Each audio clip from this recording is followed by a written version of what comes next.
Charlotte's Web by E.B. White. Chapter 16. Off to the fair. The night before the county fair, everybody went to bed early. Fern and Avery were in bed by 8.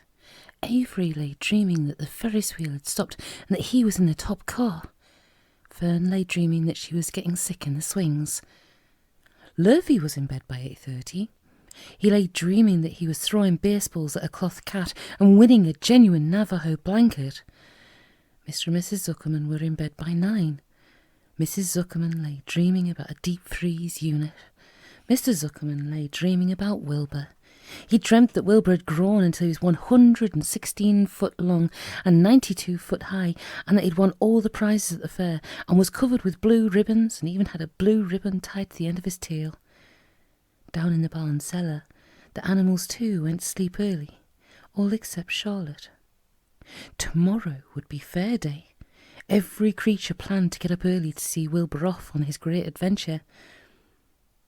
When morning came, everybody got up at daylight. The day was hot. Up the road at the Arable's house, Fern lugged a pail of hot water to her room and took a sponge bath. Then she put on her prettiest dress because she knew she would see boys at the fair.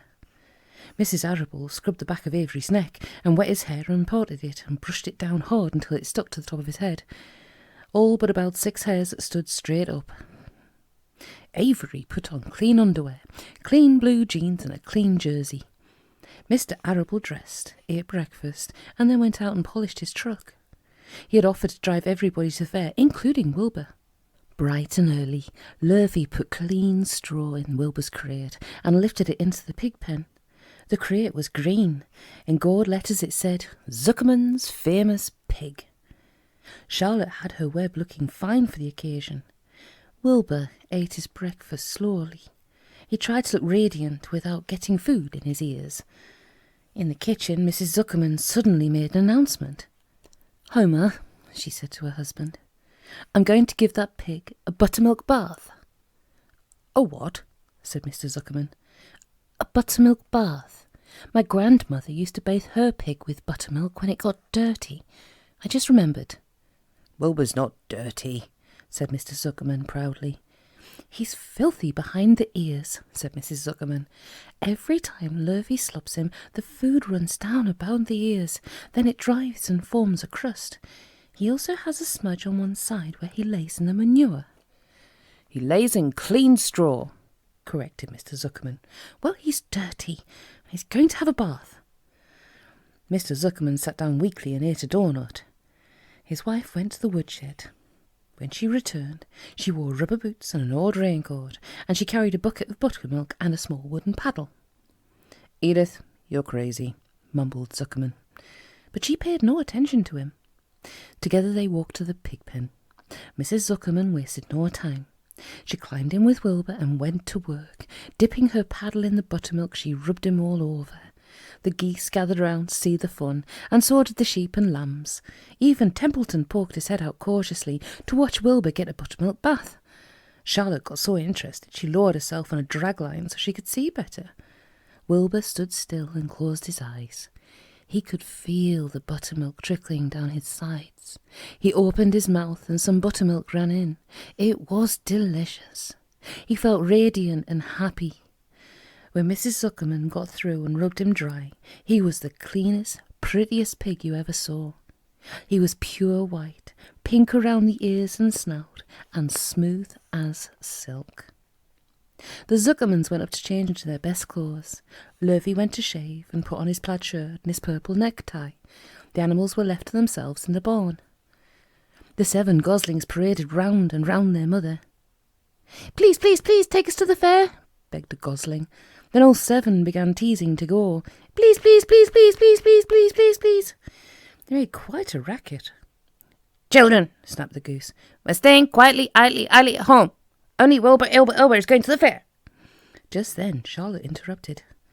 "I shall go too," she said softly. "I've decided to go with Wilbur. He may need me. We can't tell what may happen at the fairgrounds. Somebody's got to go along who knows how to write, and I think Templeton better come too. I might need somebody to run errands and do general work." I'm staying right here, grumbled the rat. I haven't the slightest interest in fairs. That's because you've never been to one, remarked the old sheep. A fair's a rat's paradise. Everybody spills food at a fair. A rat can creep out late at night and have a feast. In the horse barn you will find oats that the trotters and pacers have spilled. In the trampled grass of the infield you will find whole discarded lunch boxes containing the foul remains of peanut butter sandwiches, hard-boiled eggs, cracker crumbs, bits of dough, nuts, and particles of cheese.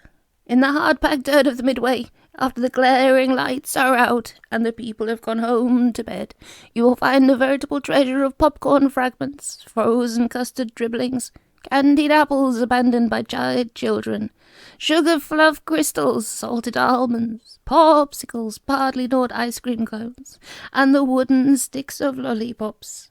Everywhere is loot for a rat, in tents, in booths, in haylofts.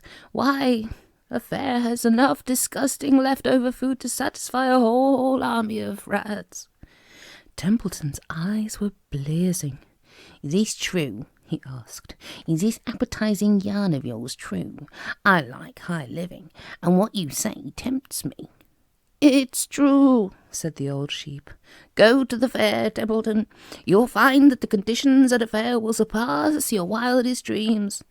Buckets with sour mash and sticking to them, tin cans containing particles of tuna fish, greasy paper bags stuffed with rotten... That's enough, cried Templeton. Don't tell me any more, I'm going. Good, said Charlotte, winking at the old sheep. Now then, there is no time to be lost. Wilbur will soon be put into the crate. Templeton and I must get in the crate right now and hide ourselves. The rat didn't waste a minute. He scampered over to the crate, crawled between the slats, and pulled straw up over him so he was hidden from sight. All right, said Charlotte. I'm next. She sailed into the air, let out a drag line and dropped gently to the ground. Then she climbed to the side of the crate and hid herself inside a knothole on the top board. The old sheep nodded. What a cargo, she said. That sign ought to say, Zuckerman's famous pig and two stowaways. Look out, the people are coming, humming, shouted the gander. Cheese it. The big truck with Mr. Arable at the wheel backed slowly down towards the barnyard. Lurvy and Mr. Zuckerman walked alongside. Fern and Avery were standing in the body of the truck, hanging onto the sideboards. Listen to me, whispered the old sheep to Wilbur. When they open the crate and try to put you in, struggle. Don't go without a struggle. Pigs always resist when they're being loaded. If I struggle, I'll get dirty, said Wilbur. Never mind that. Do as I say. Struggle. If you were to walk into the crate without resisting, Zuckerman might think you were bewitched. He'd be scared to go to the fair. Templeton poked his head up through the straw. Struggle if you must, said he. But kindly remember that I'm hiding down here in this crate, and I don't want to be stepped on or kicked in the face or pummelled or crushed in any way, or squashed or buffeted or bound or bruised or lacerated or scarred or biffed. Just watch what you're doing, Mr. Radiant, when they get shoving you in. Be quiet, Templeton, said the sheep. Pull in your head. They're coming. Look radiant, Wilbur. Lay low, Charlotte. Talk it up, geese. The truck backed slowly into the pig pen and stopped. Mr. Arable cut the mortar, got out, walked round to the rear and lowered the tailgate. The geese cheered. Mrs. Arable got out of the truck. Fern and Avery jumped to the ground. Mrs. Zuckerman came up walking down from the house. Everybody lined up at the fence and stood for a moment admiring Wilbur in the beautiful green crate. Nobody realised that the crate already contained a rat and a spider. That's some pig, said Mrs. Arable. He's terrific, said Lurvy. He's very radiant, said Fern, remembering the day he was born. Well, said Mrs. Zuckerman, he's clean anyway. The buttermilk certainly helped. Mr. Arable studied Wilbur carefully. Yes, he's a wonderful pig, he said. It's hard to believe he was the runt of the litter. You'll get some extra good ham and bacon, Homer, when it comes time to kill that pig. Wilbur heard these words and his heart almost stopped. I think I'm going to faint, he whispered to the old sheep who was watching. Kneel down, whispered the old sheep. Let the blood rush to your head. Wilbur sank to his knees, all radiance gone, his eyes closed. "Look!" screamed Fern. "He's fading away!" "Hey, watch me!" yelled Avery, crawling on all fours into the crate. "I'm a pig! I'm a pig!" Avery's foot touched Templeton under the straw. "What a mess," thought the rat. "What fantastic creatures boys are. Why did I let myself in for this?"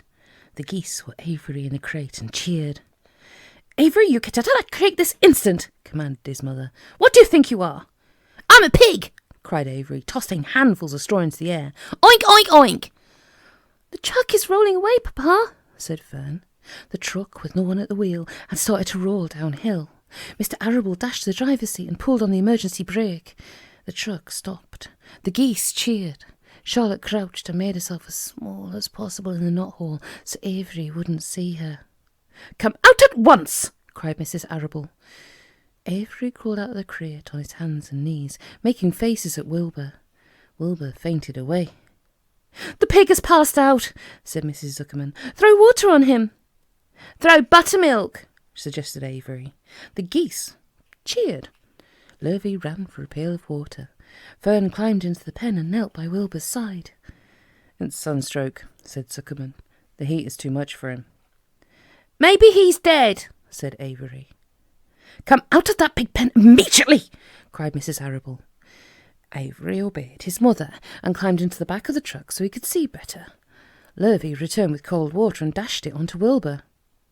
"Throw some on me!" cried Avery. "I'm hot too." "Oh, keep quiet!" hollered Fern. "Keep quiet!" Her eyes were brimming with tears. Wilbur, feeling the cold water, came too. He rose slowly to his feet while the geese cheered. "He's up," said Mr. Arable. "I guess there's nothing wrong with him." "I'm hungry," said Avery. "I want a candied apple." "Wilbur's all right now," said Fern. "We can start. I want to take a ride in the Ferris wheel." Mr. Zuckerman and Mr. Arable and Lurvy grabbed the pig and pushed him head first towards the crate. Wilbur began to struggle. The harder the men pushed, the harder he held back. Avery jumped down and joined the men. Wilbur kicked and thrashed and grunted. "Nothing's wrong with this pig," said Mr. Zuckerman cheerfully, pressing his knee against Wilbur's behind. "All together now, boys. Shove!" With a final heave, they jammed him into the crate. The geese cheered. Lurvy nailed some boards across the end so Wilbur couldn't back out. Then, using all their strength, the men picked up the crate and heaved it aboard the truck. They did not know that under the straw was a rat and inside the knothole was a big grey spider. They only saw a pig. "Everybody in," said Mr. Arable. He started the motor. The ladies climbed in beside him. Mr. Zuckerman and Lurvy and Fern and Avery roared in the back, hanging on to the sideboards. The truck began to move ahead. The geese cheered. The children answered their cheer, and away went everybody to the fair.